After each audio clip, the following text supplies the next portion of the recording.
everybody. This is Natalie Nidham, and we are here doing another episode of the Biohacking Superhuman podcast with my good friend, Thaddeus Owen. We met, like 5 years ago at Bulletproof Conference. Thaddeus Owen is the co-founder of PrimalHacker. He studies how to optimize human health through light and EMF mitigation, and he really has become a master in this stuff. I'm so excited to talk to you today. And Thaddeus's background is that Thaddeus was a chemical engineer, is a chemical engineer, studied that, and also has a master's in nutrition. So it makes him super smart about a lot of stuff.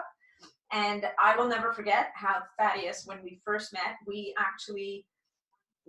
shared a house with a whole bunch of other people at that conference. And the things that I learned from Thaddeus just that weekend are will be with me forever. Thaddeus decided there were too many lights in the room that he was sleeping in. So in the morning we woke up and out of this garage emerges Thaddeus, which is where he decided it was the only place that was dark enough for him to sleep. And then the other thing that I learned from Thaddeus that I really remember is how to put raw egg yolk into my bulletproof coffee in the morning. So welcome, Thaddeus. Thank you so much. Thanks, Natalie. It's great to be here. Good to see you live here in person. And yes, that time when we met, it was, my whole thing is to learn esoteric or things that are more hidden from others and bring them to light, so to speak. And light happens to be one of those. And yeah, we were in an Airbnb that we had rented together, and lots of people going in and out and lots of lights I couldn't turn off. And the garage was pitch dark. Nobody had a car in there, and it was right off of the kitchen. So I opened the door and I put my sleeping mat in there and slept in the garage the rest of the weekend. It was great. It was hilarious. It was hot in there though, right? Wasn't it? It was a little warm, but it was dark. So it was actually a compromise. Yeah, no, I think that's a reasonable compromise. I mean, since those days, I think we've all learned to travel with our roll of electrical tape. When you start looking at all the lights in hotel rooms, and it's amazing to me how many blinking lights there are in the average hotel room, and just running around with your electrical tape, leaving little dabs of tape on the lights. I'm sure that the cleaning people must go in there and go, what happened here? Yeah, even in a typical home. So when you go to a hotel room and you go to sleep in the bed, typically you can see everything still in the hotel room, as if it not quite as if it were day, but those lights have a large biological toll on your health, on your sleep, on your circadian rhythm. So, a lot of the biohacking community, of course, brings rolls of black electrical duct tape, and we tape over all the lights that we can't turn off, unplug, or otherwise cover. And what I do is I travel to West Michigan every single month. That's where one of my businesses that I work for is based out of. So every month for the last 10 years, I've been going back and forth to West Michigan, staying in the same hotel, and my tape remains on all those places because I'll get the same hotel room time and time again. I don't ask for it, but I'll say, oh, my tape's already up. I don't have to change anything. So the cleaning crew never actually takes it off. It's kind of nice.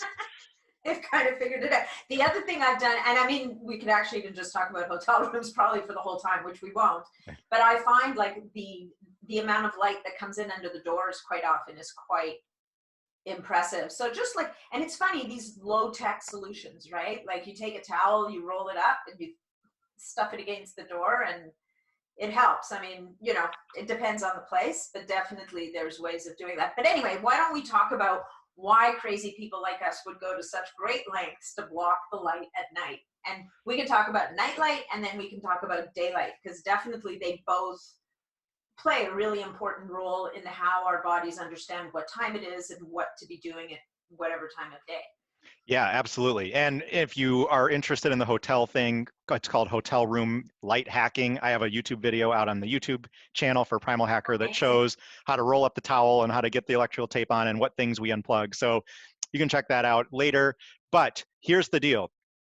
Human biology is designed to utilize light. It's really designed to utilize electromagnetic fields, of which light is just a visible portion of the electromagnetic spectrum. So all these things provide information to our body. And visible light specifically is what most people are familiar with because we can see it. And our body, every cell in our body and every organ in our body, every single one has a clock. And most people don't even know that basic information because it's not really taught to us unless you go deep into biochemistry and physiology. But every cell has a clock, and that clock is set through our eye via our brain. So our brain has a suprachiasmatic nucleus, is what it's called, but that's just the master clock mechanism that sets the time in every cell and every organ. And if your cells and organs are off from what the time on the planet is that you live on, that creates a circadian mismatch, which causes issues for the body. So what we know is in 2017, the Nobel Prize in Medicine was given for circadian biology and its huge impact on human health. And that circadian biology just means that our human body is synced to the light and dark cycles of the earth. Now, at night, when we start turning on lights and tricking our body into thinking it's the middle of the day when the sun has set, that starts resetting our biological clocks. It messes up our circadian biology, and it starts creating chaos in the body. There's very specific things that happen when we see light after sunset or before the sun rises in the morning that create major chaos in the body that can create potential diseases. So there are a number of studies that link artificial light at night, which is an acronym for ALAN, or ALAN, artificial light at night.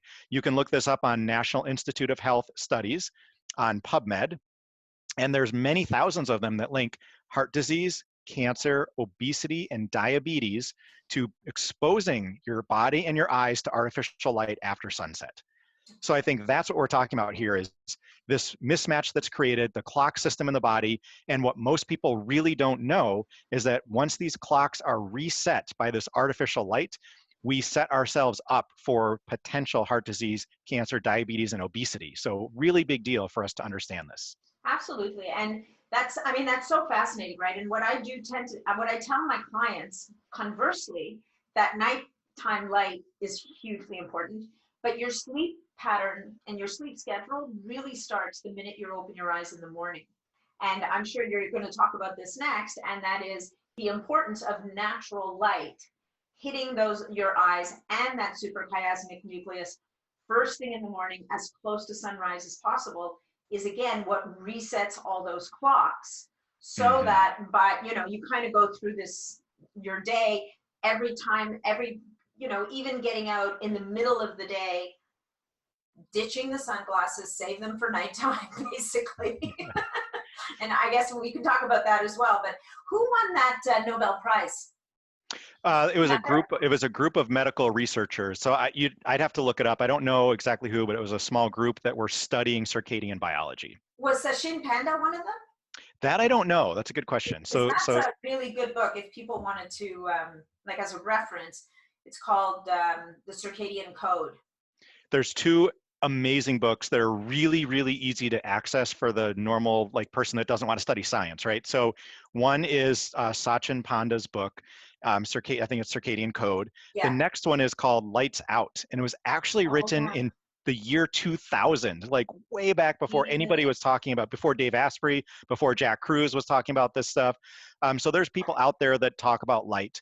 Not as many as in the past as there are today, but this book was written by T.S. Wiley way back in the year 2000 and talked at a really, really understandable level for anybody about what the effect is of seeing light after dark and what the effect is of insulating yourself from nature by being indoors away from nature's light.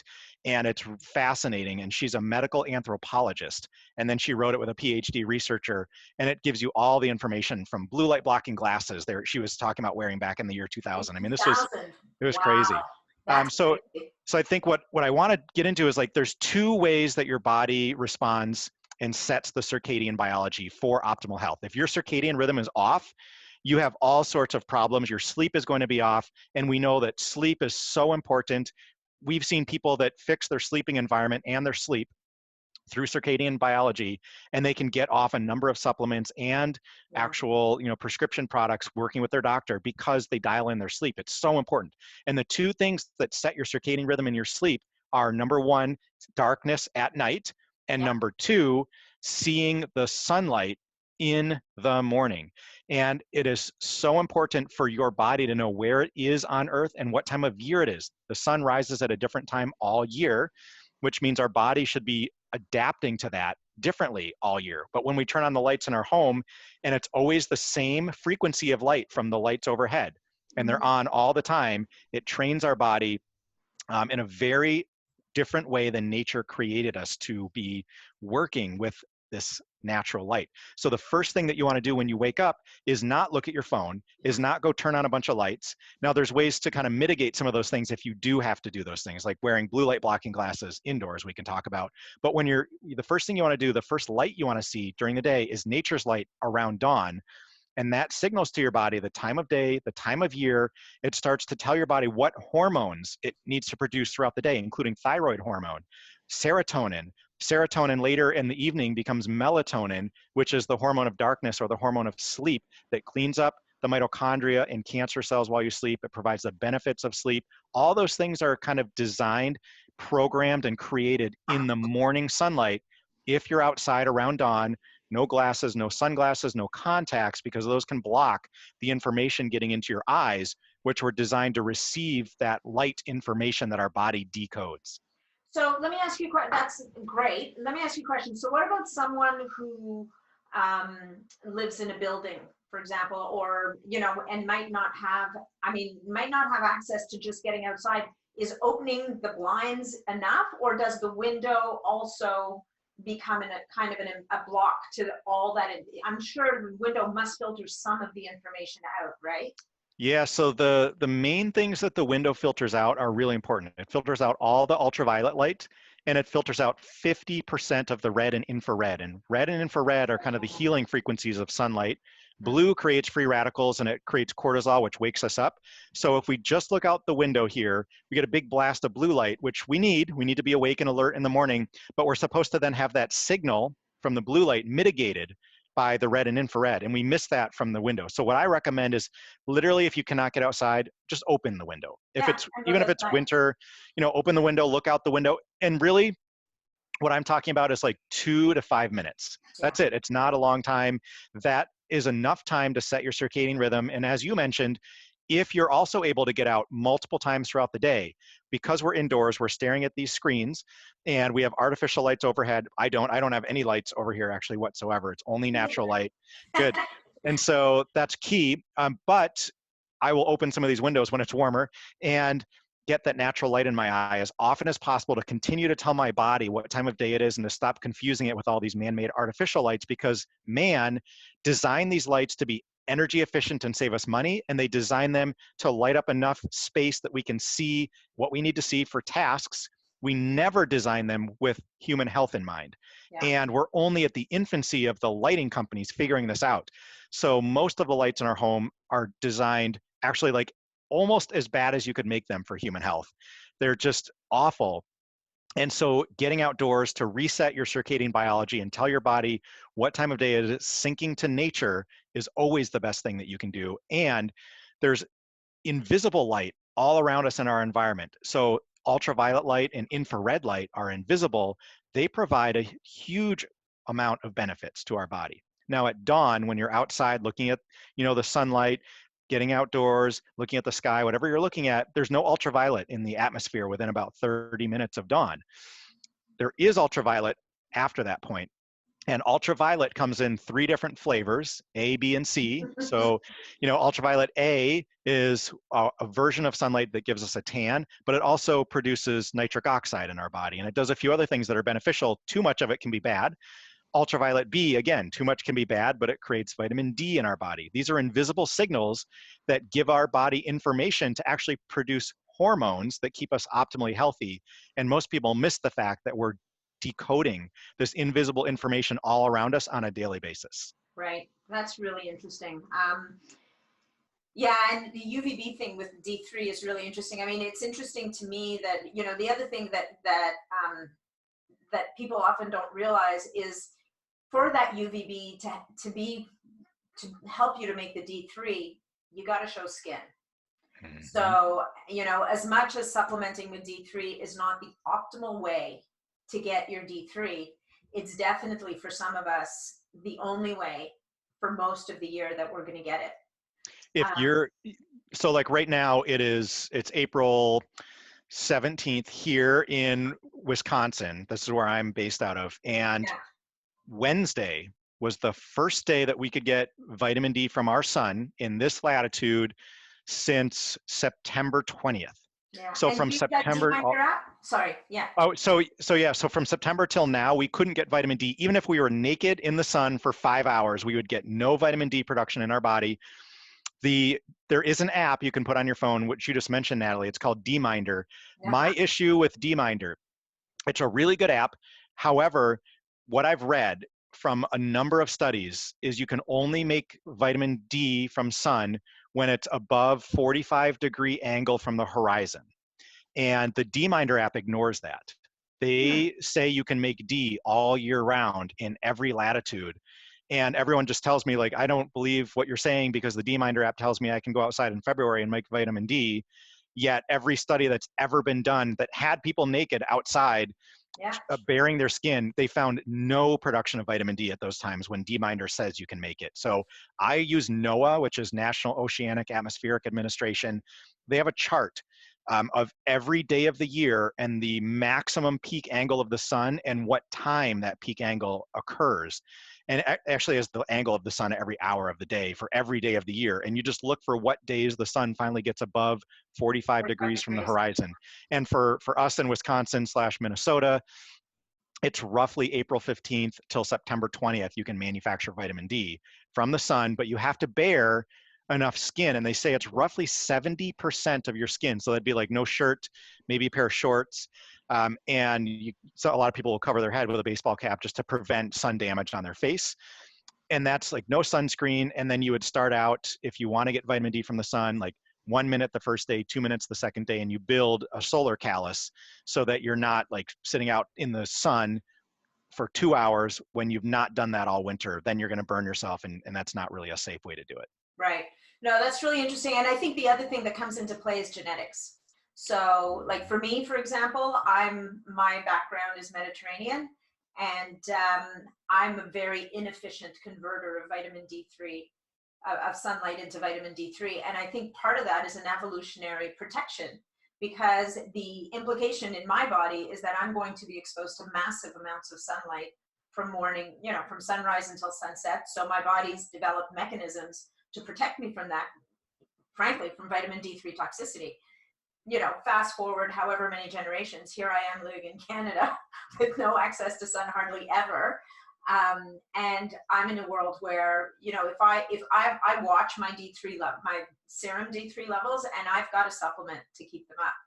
And truthfully, for most people in the, other than the current world we're living in right now, spend their times so even in the dead of summer, they're spending most of their time indoors. So, yeah, most of us as adults go to adult daycare, which I call work. Yeah, and exactly. so we are indoors for most of the time, and that makes it really challenging to get out. And I learned what I learned about health and light, and I had to engineer my lifestyle, my work, to allow me to get out more because of the information that I have on how critical it is to your health to be outside in nature as much as possible. And so one of the things that you said that I think is interesting is, yes, your genetic background makes a huge difference.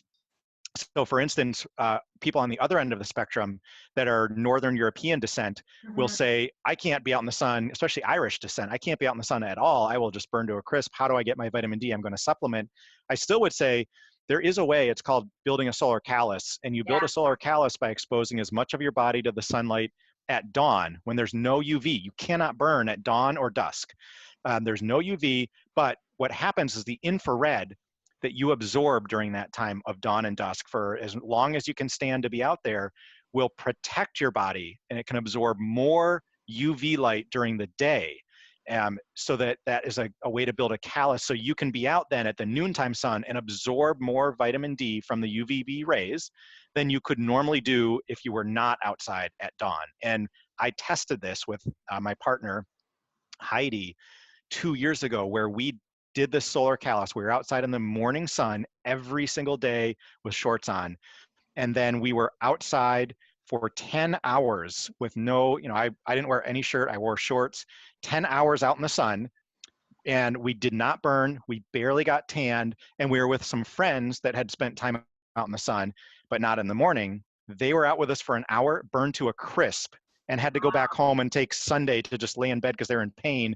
We were outside for 10 hours and we were outside again the next day for 10 hours and never got burnt. That's amazing. That's so interesting. And actually, you know, if we want to take it even further into the biohacking sphere, although we're not going to talk about this today, but there's actually a couple of peptides that can help with that. So yeah, peptides being my current obsession. You know, I wanted to say, like, I want to comment. So I don't know if you want to say the name of that one, but a friend of mine, I held a mastermind that you were supposed to be at, Natalie. And I think I know who the friend is. He took my spot. Oh, yes. And so one of our friends came and he had been using this peptide and he looked like he was Caribbean. I mean, like, he overdid it. He was so tan. It was unbelievable. And he lives in Seattle. So he's never out in the sun. This was in February in the winter. And he was so tan. I'm like, oh my God, what happened to you? He's like, I'm using this peptide. And it really works. Yeah. Like he's that guy that doesn't tan. Like I remember last summer when he started we can say, I mean, it's called melanotan 2. It's an alpha MSH receptor activator. But I remember when he started using it. And the funny thing is with this peptide, and we're not going to talk about it for very long, but what he noticed as someone who's very fair and has a lot of freckles, the first thing that happened for him is his freckles got darker. And he was like, oh my God, my freckle. And, you know, he just kind of had to hold the course for a little bit because the background will eventually catch up. And there is a theory that it seems to help people, especially fair people like that, tolerate the sun without burning.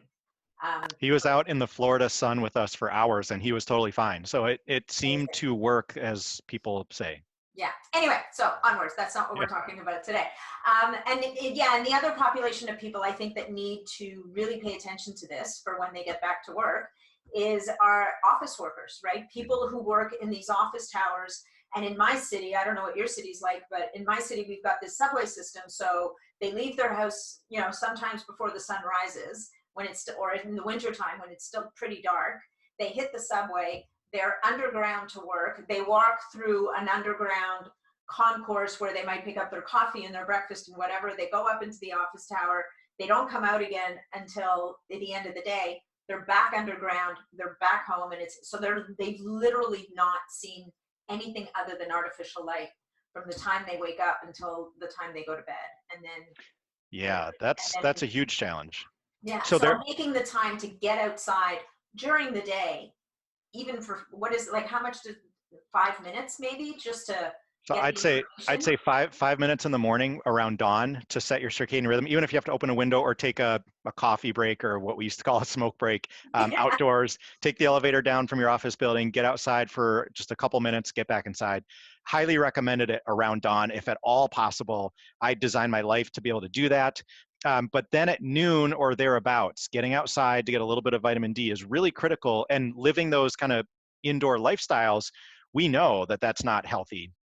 Until, you know, whatever you believe, if the government, you know, releases the alien technology that we can recreate our environments and live underground in these bases that have compatible lighting technology. So supposedly it's available if you look at conspiracy stuff, but it's not available to us publicly, whether it exists or not, which means if you are living an indoor lifestyle, you must find a way to get natural light into your body because our body is a light information decoding machine. That's what it does. And I recommend, so what I personally do when I'm back at corporate headquarters, I do two things. We do have an outdoor space for eating. And I just take my laptop out there. The Wi-Fi is a good signal, and I will work out there for as long as I possibly can. And I have my team hold our meetings out there as well. Amazing. Then at lunch, I will go for a run. I don't really run anymore, but I say I'm going for a run because it's socially acceptable. So I'll leave and I'll take my shirt off. I'll leave the corporate campus and I'll walk to a park and I'll just kind of walk around the park with my shirt off for 15 minutes to get my sunlight at noon and come back. So in a city, can you get to a park where everyone's kind of running and hanging out and get a little bit of sunlight on your lunch break? I would highly recommend, if you're able to, that's what you do. Great. And if you can't, then even just getting outside and seeing the light of day is going to be better than just sitting inside for that. 100%. So the one of the things that we say about light is it works at a quantum level. And that just means that little effects have massive benefits. So just getting outside, even for 1 minute during the day, has a way bigger benefit than that 1 minute of time you were out for. It really does make a difference. So even if you are thinking to yourself, well, I can only run downstairs and get outside for 30 seconds and then I have to come back in, it actually does make a difference to your health. So I would highly recommend you do that as often as you can to get outside and see that natural light and set your rhythm, whether you can, get sun on 70% of your body or not. Getting it through your eye is the most important thing for most people to focus on. Amazing. So let's talk a little bit about the indoor light environment, because I feel like almost as time has gone on, artificial lighting in homes has actually gotten worse and worse and worse. It's gone the wrong way. As it's become more efficient from an electrical perspective, I guess, it's actually become more harmful to our systems. Like I had my brother here last summer looking in my kitchen going, you really need to install LED lights in here. They'll last forever. And I mean, they'll cost you some money. And I'm like, yeah, I'm not doing that. And he's like, well, what are you talking about? So why don't we talk to people a little bit about, and if you have LED lights, then maybe there's ways of, without running out and rebuying all the lighting in your house, at the very least having enough light fixtures that have better lighting in them that you can use after dark or at different times of day. Absolutely. So what we're talking about is the lighting evolution has gone from okay indoor lighting to the worst possible indoor lighting for human health. It seems like it's almost by design. It's just like you couldn't design a worse light for human health, but they did. And now everyone's putting it in their home. So I did the same thing that most people did is I went out and I bought some fairly expensive at the time LED lights. They saved me a ton of money. They really did save me money on electrical bills because that's what they're designed to do. Yeah. And they're very bright. But I learned what I learned about light and I went back and took every one of those LED lights out and replaced them. So here's where we started. We started with fire, and human biology is kind of designed to work with the sun, nature's light, and firelight. That's kind of what for all of human history we've been exposed to. And then about 100 years ago, maybe 130 years ago, we introduced the Edison light bulb. Thomas Edison invented the incandescent light bulb. It's hot. You can't touch it when it's on because it heats up. It produces infrared light. It produces red light. And it's a pretty decent spectrum of light. Mm-hmm. Very similar to fire and similar to sunlight in some ways. And so that light was okay for a long time. And then we started moving to fluorescent and compact fluorescent and LED. Those have no infrared light. They have almost no red light, but they have a ton of blue and green light. Blue and green light are the two frequencies that our body tunes into to tell what time of day it is, and they're only supposed to see blue and green in the middle, well, not the middle, but during the day. Yeah. So during the day, we would see blue and green. If we see it at night, it tells our body it's daytime, and it needs to shoot us up with cortisol, reduce our melatonin, and do all these chaotic things that should not be happening at night. So we've all put these LED lights in. So my recommendation to most people, if you're able to, go back to halogen or incandescent lighting that are clear bulbs, no frosting on them. Some of them are white frosted bulbs. You don't want those. You get a better spectrum with the clear. If you're able to do that, that's awesome.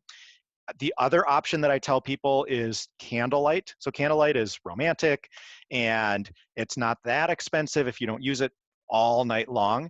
So what we personally have done is we haven't replaced all the lights in our home. In some of these rooms like here, we don't have any lights. But what we did is we have candles. So I have way more candles than I ever had before. And what we know of light and how it affects the body, red light does not reduce your melatonin and does not damage your sleep.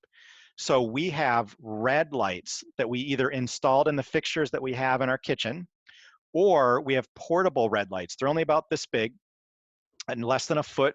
They're about 9 inches wide by 9 inches tall. And we set those up in the locations we spend the most time. So the dining room and the living room have red lights, as does our bedroom. And those lights are turned on from a switch on the wall or a remote control that's on the wall. And it's portable. We can bring it with us when we travel to hotel rooms. But that red light is plenty of illumination for us to read, have dinner, play foosball, whatever we do. And it's healthy and beneficial for us, and it doesn't wreck our sleep. Those red lights you can purchase off Amazon anywhere from like $13 And if you want to get a really expensive one that you can use for red light therapy, you know, they go all the way up to $800 or whatever. But that's what we lit our home with, are mostly these therapeutic version of red lights. And it makes a huge difference to your sleep, to where we have teenagers in the house. And not only do we wear, you know, blue light blocking glasses. So if I have to be on my screen at night, I will put on a pair of blue light blocking glasses, because I can't block all the bad frequencies of light. You can buy them literally if you just want to try them out and see if they affect your sleep. I did a TED talk on blue light blocking glasses because they made such a big difference for me. Yeah. But you can buy them for $1 on Amazon. You don't have to buy expensive, great looking ones. For $1, you can try it out in your own home and see if it actually works. But our teenagers with the red lights on, they can't stay up past 9 o'clock at night, and they get upset that they're so tired, because your body is supposed to go to sleep after the sun sets. There's not anything for humans to do. We are not nocturnal animals. Our biology, you can tell me you're a night owl, but you can't tell like a rat that it's a morning owl or whatever, a morning dove, right? Because biologically they're nocturnal. Biologically, humans are not nocturnal. We're diurnal. We live during the day and we sleep at night. So once you start getting the biology cues into your body correct, your body knows what to do, and it wants you to sleep after sunset. That's so interesting. Actually, I remember reading a study, and actually it might be in one of these sleep books that I own, because, you know, I've read up on it, obviously, as I've been coaching people. But they did a study, and they took a bunch of people, many of whom claimed to be night owls. I could not possibly go to sleep before 11 or 12 or 1 in the morning or whatever. They sent them camping. And I will often ask my clients, what happens when you go camping? So they sent them out camping. So all they really had access to was daylight and firelight. And funny how those night owls were out cold. Right. By like 9 or 10 o'clock at night, they were done. And the magic of that really is that you now can get up at dawn because you've had enough sleep. You don't need to be sleeping until 7 or 8 or 9 in the morning, because you've gotten all the sleep that you need, never mind that it's restorative. So, you know, and not to mention the fact that going to bed at a normal hour or the right hour, it's magically gets rid of all that nighttime eating that people do just to keep their brain alive, right? It's true. You're pushing through fatigue. The brain's like, okay, dude, there's a price for this. It's going to cost you ice cream or chips or whatever to keep the lights on. Right. Yeah, it's amazing how your biology just knows to sync up, and you get the appropriate amount of sleep, which rebuilds your health, which builds your longevity. It has all these massive benefits. And, you know, one of the cool things for me is one of my life goals 20 years ago was never, ever to wake up to an alarm clock again. Mm-hmm. And I'll tell you what, when you're synced to the light cycles on the earth, I don't need an alarm clock. I know I'm going to be up around dawn. I know I'm going to be tired and go to bed in an appropriate time that gives me enough sleep that when dawn comes, I have had enough sleep. But we don't have alarm clocks in our room at all. We have none, and we don't need them. And so I haven't had to wake up to an alarm clock unless I'm traveling and I have to catch a flight. Otherwise, I don't use one at all anymore. And to me, that was like freedom. So yeah, absolutely, I agree. I don't use alarm clocks either. It is an incredibly, I mean, like you, unless I have to be somewhere at some time. And that's more for my brain, just so that I'm not, you know, like you don't have that little thing in the back of your head while you're sleeping saying, don't forget, you have to get up, you have to get up, which that makes a mess of your sleep. Absolutely does. You got to let all that go, but it's hard to when you have to be somewhere the next day. So exactly. So anyway, so this is great. Actually, you know what? I have one last question, and maybe we won't get to EMFs today. What do you, when you, like, I don't know what your light is like there in the summertime, but here, and I'm sure it's similar, here, it'll stay light until 9:30 at night. Like when we hit our summer solstice, and I think that's June 21st is the longest day of the year, it's not going to get dark until 9 or 9:30 at night. And I think I read somewhere that actually does make a mess also of people's circadian rhythms in a way, because it, like, you're kind of like burning the candle at both ends. The sunrise is really early, the sunset's really late.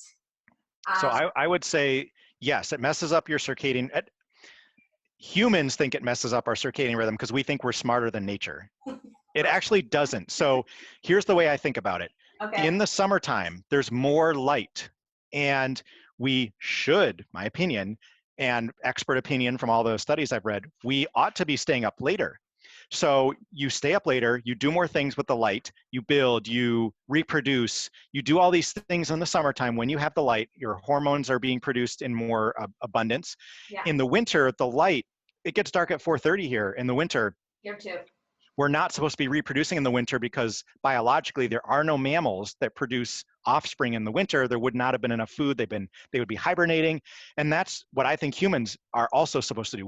We will be making up for our sleep deficits in the winter with more sleep, 10, 12 hours of sleep in the winter, and less sleep in the summer when we have the opportunity to get out and do all these things. So I've changed my opinion after I've studied way more anthropology about mammalian biology and life, that I do think in the summer, it's okay to mess up your circadian rhythm and stay up longer and not get as much sleep, as long as you make up for it in the winter. Because if we don't, that's when you start creating the diabetes, the obesity, the heart disease, because when winter never comes and you keep the lights on all winter as if it were summer and you stay up late all winter, now we create chaos in the body. But if we reverse that by sleeping more in the winter and keeping the lights out, using candles and red light, that issue is absolutely reversed in the winter. And then you can go back and do it all over again in the summer. It's when we forget, and we're so smart because we're humans, that we keep these lights on all the time. We eat carbohydrates in the middle of the winter when we never would have been able to access them at all hours of the night. That is something that our biology was never designed to be able to tolerate. So I do think it's okay to screw your circadian biology up in the summer. That's interesting. And it does bring up a really interesting concept, which is this whole, like, I mean, for me, even when I'm coaching people on nutrition, this whole idea of diet variation, of cycling your diet, and whether it's, I mean, and we look at different cycles, right? We look at within a week, how you're going to cycle different nutrients or times of eating or whatever the case may be, and over seasons, and how your nutrition may change from season to season. I know that you've studied a lot of Jack Kruse's work, and he talks a lot about how people should and maybe can metabolize carbohydrates more efficiently when you're exposed to summertime light, which is there's a whole different spectrum. It's, and somehow that affects your ability to metabolize carbohydrates, which doesn't exist in the middle of the winter when there's a whole lot less of this light present. Yeah, that's absolutely true. And I just think when I look at people doing diets, it's like ketogenic diet doesn't work for everybody all the time. Carnivore diet doesn't work for everybody all the time. Vegan diet doesn't work for everybody all the time. I think there's seasons when we can do those diets and other seasons when they're not as appropriate. And if we seasonally vary our diet to what's local and seasonally available, I just think like that's smart. It just makes intuitive sense. And if you think about sunlight, everything's an invisible signal. And at the end of the day, all our body does with food, literally all it does, other than like some vitamins that are in there, but it breaks carbohydrates, fat, and protein. It breaks every one of those down to electrons. That's it. And it sends those electrons through the electron transport chain to make ATP or energy. Those electrons have a spin and they're coated with sunlight. When our eyes see sunlight from our native environment, when we're outdoors at dawn and at noon, it tells us what time of day and what time of year it is and where we are on the planet. When we eat food that's not coated with sunlight for our time of day, time of year, where we are on the planet, it's grown in Mexico in the middle of the winter when we couldn't get an avocado and we consume it in the summer, in the winter, there's a mismatch. Our biology decodes that electron and say like, hey, there's all this ultraviolet present in the environment. It's encoded right here in this food we ate. How come we're not seeing it in our eyes? And there's this mismatch that occurs. To me, that's where biochemistry misses some of those key pieces of information we're getting from our food. And that's why certain diets don't work for everybody the same way they work for others. Yeah, I do think, I mean, it's a balance, right? Because in some ways, the other confounder there is, again, I come from a Mediterranean country. I'm living really in the wrong place for myself. And so as a starting point, I'm essentially mismatched to my environment here. And so, because for me to be ketogenic it's a tough one, because there's pieces of ketogenic diet that really don't work for me. And so you end up kind of having to hack your way, like kind of find a middle ground through all this stuff to speak to your personal biology and try to help your body to adapt to the environment you find yourself in, which may or may not be in sync with what you were designed to kind of deal with in the first place. Yeah, everything is very contextualized to personal nutrition and personal health optimization, and it has to do with your maternity. So your maternal side's DNA from your mitochondria. So all your mitochondria come from your mother's side. Yeah. Your nuclear DNA come from both, and then you've got where you're living in the world, what your light environment is, and all those things make a difference on how you should be eating, how much light you should be getting, how much cold you might want to use, and how much EMF these invisible signals your body can take on before they damage you. So all of that makes a huge difference. Amazing. Yes, it does. And that was the perfect segue. You are really a master at this. I mean, obviously we could keep talking about light for a long time, but let's move on to EMFs because, you know, we are light creatures, but we are electrical beings. And Yeah. those two are intrinsically linked, obviously. But the big thing right now is how we're being exposed to electromagnetic frequencies in much greater quantities in ways that, you know, again, human physiology, and we haven't even had 100 years to adapt to. And it's coming hard and fast. And so why don't we talk a little bit about this whole issue of EMFs? And I do really want to talk to people a little bit about what they can do for themselves, because there's so much out there right now that you consume these articles and it can leave people feeling completely overwhelmed and kind of thinking, you know, they kind of shut down, don't know what to do, can't deal, I'm out. But why don't we talk to people a little bit about this whole EMF environment and how they can help their bodies to cope? Absolutely. So, of course, our bodies are electrical in nature. We know that. We also know that they decode invisible and visible information. So that information is electromagnetic fields or electromagnetic frequencies. Visible light, red, blue, yellow, green, that's just an electromagnetic frequency that we can see. There's a ton we can't see: gamma rays, X-rays, radio waves, microwaves, ultraviolet light, infrared light. All of those things provide information to the body. Some of them damage the body. So like X-rays, we don't want to be sitting in an X-ray machine all the time. We know that is invisible. We can't see it, we can't hear it, smell it, taste it, but it will kill us if we sit in an X-ray machine, right? So microwaves are what we usually talk about when we talk about EMFs, because it's one of those things that's in our environment everywhere, all the time, 24 hours a day, 7 days a week, saturating us from your Wi-Fi router to your Bluetooth to the cell phone signals. And it's also one of those that our body was never designed to use. We are designed to be in the sunlight, so we have an adaptive mechanism to produce a tan or to give us a burn and say, get out of the sunlight. That's training us to say there's this invisible force that is doing something to our body, and here's how our body responds. But microwaves have never been in our environment in any sort of way that would have allowed us to create an adaptive mechanism against them. And right now, there's 10 quintillion times more. That's 10 with 18 zeros after it. That's how much more microwave radiation is in our environment today, going through our body billions of times a second. So like a Wi-Fi router runs off 2.4 gigahertz. That's 2.4 billion signals every second going through our body. That's just the Wi-Fi router. You've got the Bluetooth. So it's this like soup of electromagnetic frequencies. And we know our body reads these invisible signals and passes information along. So these microwave signals were not designed to be used by our body, but they're bombarding us, and our body's trying to make sense of it. And it starts to create some chaos, just like a circadian mismatch might. So what we want to do is there's some really simple and free things to do to protect yourself if you're at all concerned about electromagnetic fields, especially from microwaves. Number one is train your body to the number one electromagnetic field that we are designed to use, which is the sun and the earth. So stand barefoot on the earth. The earth is the largest source of negative energy, electrons. Again, what does our mitochondria use to make energy? Electrons. So if we can stand barefoot on the earth and get electrons directly from the earth instead of from our food, what it allows us to do is get free energy to repair our body and to keep it healthy.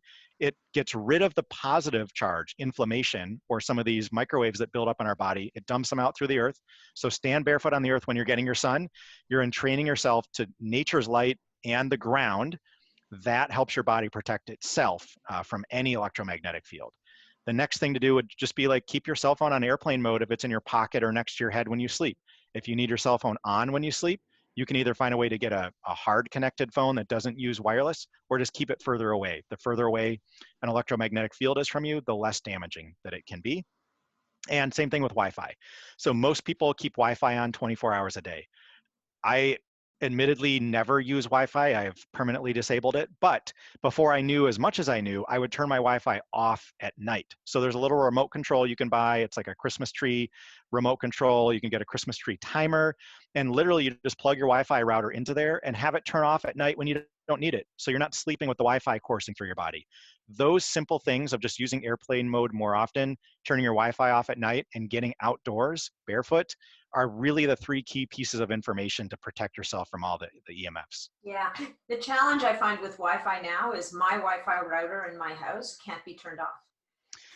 The companies have, I mean, I don't know how they did it, but literally you can't turn, like I have one at my cottage that we turn on when we're working and if we need to get things done, but I can hit the button at the back and shut that thing down. But I don't know if you've come across this, but some of the Wi-Fi routers that are being put out by these companies now are unturn-offable. Yeah, so Xfinity is one of those. They have a cable modem and a Wi-Fi router in one that they don't allow you to turn off. If you call them, they can turn it off. But you have to test with a meter because they tell you it's off and it's not. And yeah, I've tested. That's what I've heard. So what I do is you have to rent those typically. And so I will tell them I'm going to buy my own Wi-Fi router. I go out and I buy one that every Wi-Fi router you buy in the store, yeah, you can go into your computer, access the Wi-Fi router via your computer, and you can turn the Wi-Fi router off, and you can actually schedule. So within the Wi-Fi router software, which is available on everyone's Wi-Fi router, you can say when you want it on and when you want it off, and it will automatically turn on and off at those times. But if you rent your Wi-Fi router from your cable company or your internet company, that's correct that they want, what they're doing is creating a 5G mesh network so that 5G doesn't transfer well through buildings, but people want coverage everywhere. So your Wi-Fi router from your cable company or your internet company, it's being used by others, and it's called a guest network. And so it projects a guest network into your front yard or your backyard or your neighbor's apartment so they can access Wi-Fi if they don't have a router right there. And they're doing that to create more accessibility, but they're irradiating more people that way. Mm-hmm. And often you cannot turn those guest networks off. So I just, it cost me $90 to buy my own router, but I was paying $10 a month to rent it. Yeah. And so it was cheaper for me to buy one and use it for years. And now I control when the Wi-Fi is on and off, not the cable company. But you can also literally just get a cable modem that has no Wi-Fi router. So I told you I permanently disabled Wi-Fi. I hard connect all my devices, which is way faster. Most people don't realize that cell phone towers are hard connected. They're not wireless. So you think your cell phone is wireless. It is. It's wireless to the closest cell phone tower.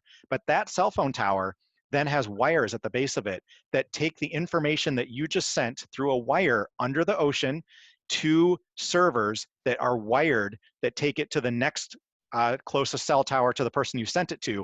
And the wireless only happens between your cell phone and the closest cell tower, and the farthest cell phone, the closest cell phone to the person you sent the message to, and their cell phone. But everything else is hard connected because it's faster. And so I recommend everyone hard connect everything in their home and get rid of Wi-Fi because it's faster and it's safer. And cities are doing that. That's what the Google Fiber thing is called. It's called Li-Fi or like 6G, where instead of being wireless, you connect the whole city through this fiber network, which is infinitely faster than wireless. So that's a call to your provider again to get them to install wire, like those connections in the parts of your house where you'll be using your. They won't necessarily do that for you. You can do it. You go to Amazon. I spent $100 on Amazon to hard connect everything and disable my Wi-Fi. So you just buy a LAN cable, which almost every laptop has a port for a LAN cable. And my cell phone connects to a LAN cable. So my cell phone's never on. I mean, it's always on airplane mode, but I have full data, full texting capability, everything without ever turning my phone off airplane mode because it's hard connected to a landline. My iPad is connected to a landline. It is never off Wi-Fi. So everything in my house, my smart TV is connected to the landline. Everything is connected to these landlines with no Wi-Fi turned on anywhere. And it's way faster, and it only cost me about $100 in Wi-Fi, in LAN cables and a little port that allows me to connect multiple devices to those LAN cables. Right. Interesting. Well, we're gonna have to have another talk about that. I mean, the problem I have is I have a big house that's multiple levels, so it would Th- be There's ways to do it. it would be a If you're project. if your internet comes in via a cable, like a coaxial cable, Yeah, it comes um, somewhere. there's a little device that you can buy to screw into the coax cable port, and that makes every coax cable outlet in your home a landline. Oh, And it's like a $59 device, and it allows you to put, without running cables everywhere, it allows you to make every coax cable port into a landline. It's really simple if that's how your internet comes into the house. okay. Well, that's really interesting. So, I mean, these are really interesting, affordable solutions for people. So, let me ask you this: when you go looking for Wi-Fi on your phone for whatever reason, and you're seeing like 10 different um, you're seeing your 10 Yeah. closest neighbors Yeah. Wi-Fi networks. Are those basically coming into your house as well? Yeah, they are coming into your house, but that's why you need a meter to measure. So on my phone, I do get 10. There's a school behind me, Mm-hmm. and my neighbors have all their Wi-Fi on, and they try to extend it as far as they can to get better signal. So I can pick up 9 or 10 networks, Yeah. Wi-Fi networks. However, when I turn my Wi-Fi router on and I turn on my microwave meter, so I test it to see how much is actually hitting my body, at what amount it's hitting my body. Is it dangerous or not? When I turn my Wi-Fi router on, or my printer, so my printer is Wi-Fi, and if my printer is on, it's projecting Wi-Fi, I cannot disable it. I even disabled it. I went in and disabled it, and it didn't turn it off. It's off the charts high, damaging to human biology based on the meters that I have to measure that. When I turn those things off, my printer and my Wi-Fi router, I still have the 9 or 10 signals from my neighbor, but when I use my microwave meter that measures how much is hitting my body, it's green. It's totally fine. Okay. So you don't know unless you measure, but likely the closest Wi-Fi source to you is the most damaging, and the others from your neighbors are not that bad. Okay. All right. Well, that's good to know, because that's kind of disconcerting, right? You're like, here I am doing all this stuff. Meanwhile, I'm seeing I'm seeing all these different networks on my phone. So am I just getting blasted anyway? So that's great to know. So and those are really interesting interventions. I mean, even from just starting by having a Wi-Fi router that you can actually turn off at night, easy, right? And if you want to take it to the next level, hardwire your house so that Wi-Fi is no longer a factor. And I just did want to say that when we talk about microwaves, we're not talking about from your microwave oven, although we are, but we're now talking about a type of wave that is Actually, just it's actually pervading this. it all the time. It's actually the same. So Yeah, if you look on the back of your microwave oven or on the inside of the door, it I tells you don't own one anymore. I got me rid of neither. it. I went to an Airbnb and I measured a microwave with my microwave meter. But look at the back of your microwave and look at the frequency that the microwave uses to heat food. It is the exact same frequency as Bluetooth and Wi-Fi. There's no difference. So we are talking about the same Same thing. microwaves as the microwave oven. They are no different. The power of the microwave from the router is just slightly less than what's in your microwave oven, but it's doing the same thing. It's dehydrating your cells all day and all night long. And you can put a piece of steak in your microwave oven and see it dehydrate. Same thing is happening to your cells, but slower, because it literally is the same frequency. And you can check that yourself. You can look on your microwave oven and look on the back of your Wi-Fi router. They're the same frequency, 2.40 to 2.45 gigahertz. There's no difference. Interesting. And so that's an odd frequency for someone to have chosen for the microwave communication, because they could have chosen any frequency, including healing frequencies could have been chosen for these communications.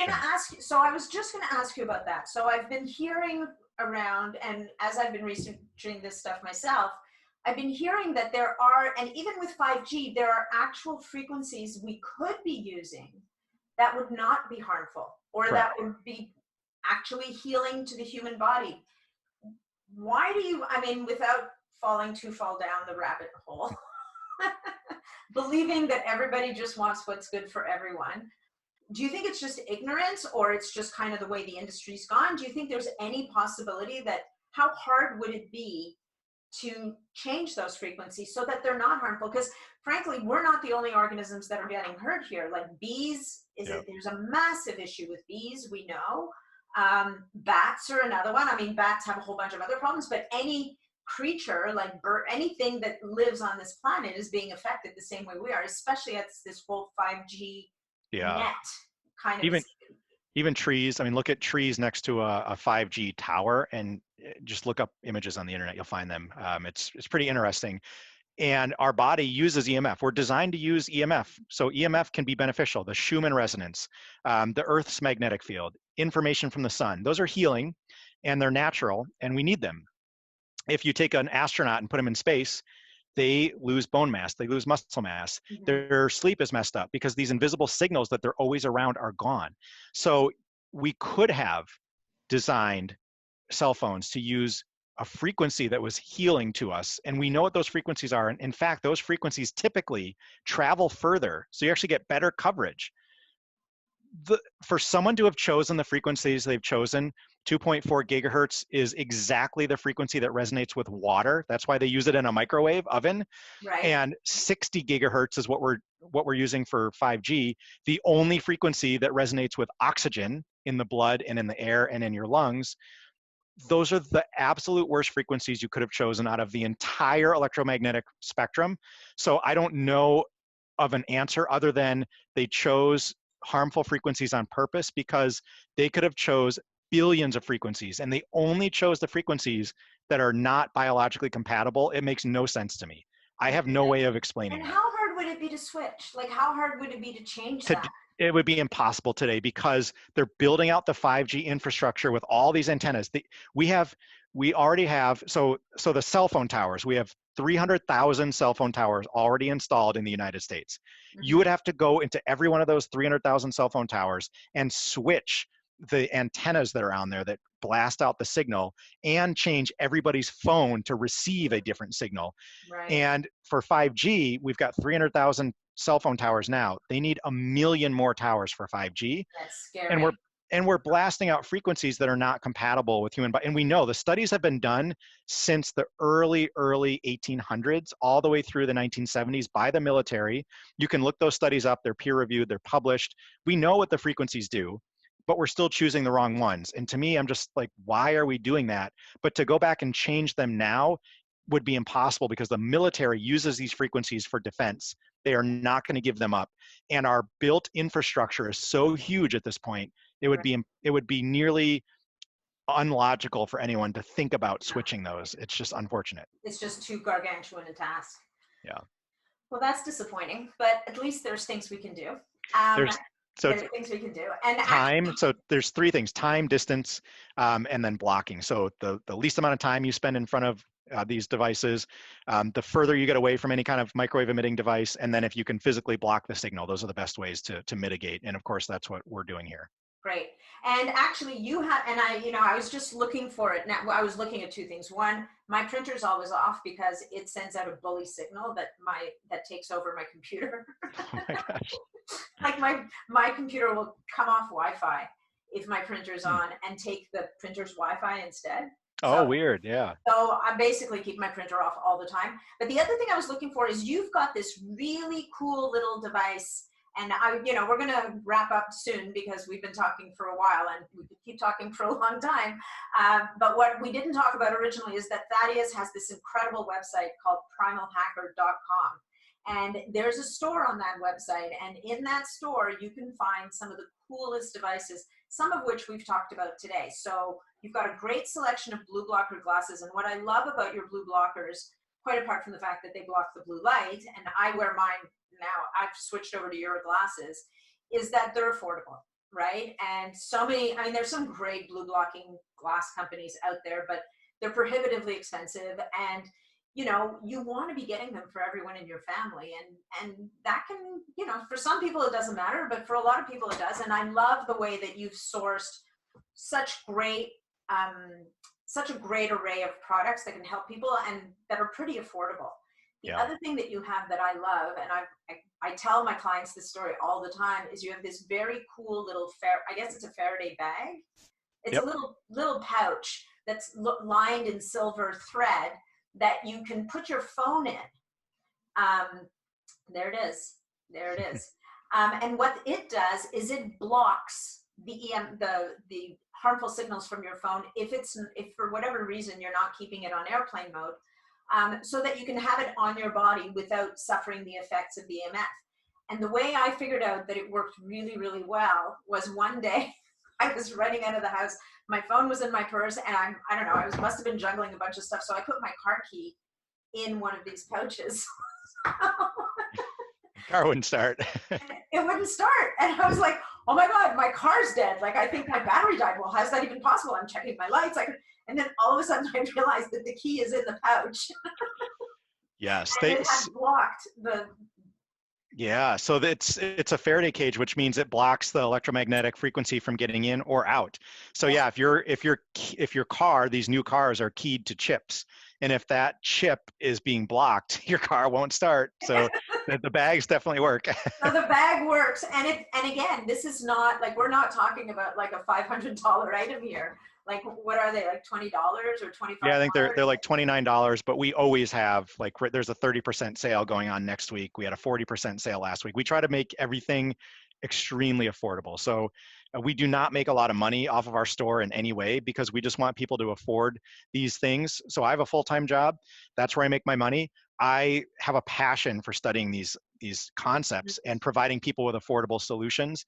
So that's what I try to put out there, is just make them as affordable as I can and still run the store and keep up really good content for everybody.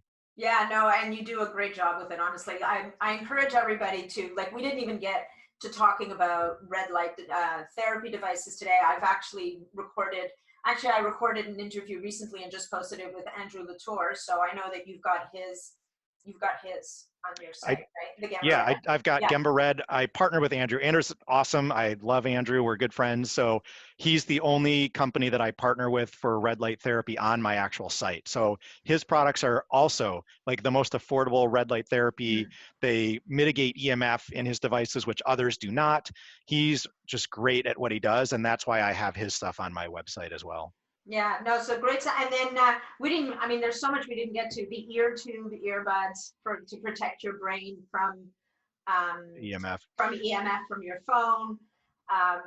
And what else? There's just so much. Air tube earbuds are like, if you put your phone to your head, we know from all the tests that are out there, including the US federal government's test, that that's not safe. So you want to use earbuds, but you don't want your earbuds to be an antenna directing microwave radiation to your brain even more specifically. So you use an air tube earbud. They were like $100 and they were junk.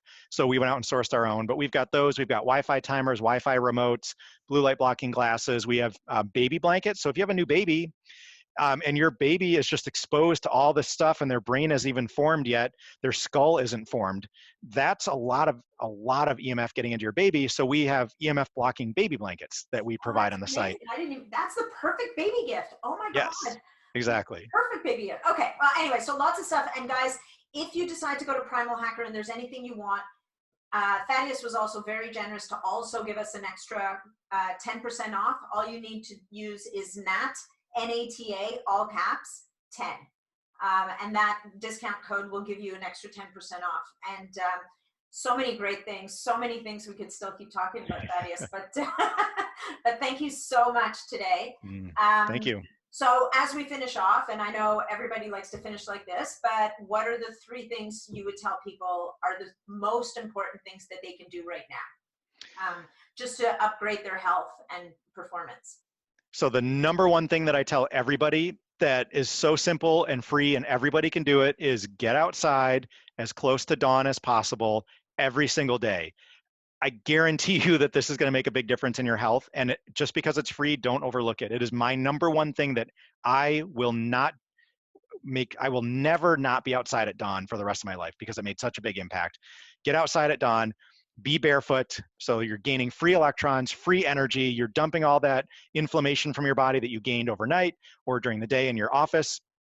And of course, the very last thing is just get an inexpensive pair of blue light blocking glasses. I don't care if you buy them from Amazon. Of course, I think mine are really awesome. So you can always buy them from me, but you wear those when the sun goes down. And I mean, they made such a big impact. I did a TED talk on this because I had a huge benefit in my sleep and my anxiety that I was feeling at night from all the blue lights. So I think those 3 things are just huge that you can do, and they cost you little to no money. Amazing. Thank you so much, Thaddeus. This was great. Really appreciate you. Really appreciate the work that you do. And I really appreciate how so much of what you come up with is so easy and accessible to people. You just have to be willing to step through the door. So hopefully we'll get to do this again real soon. And thanks again for your time today. Thank you. Have a great one. Thanks, you too.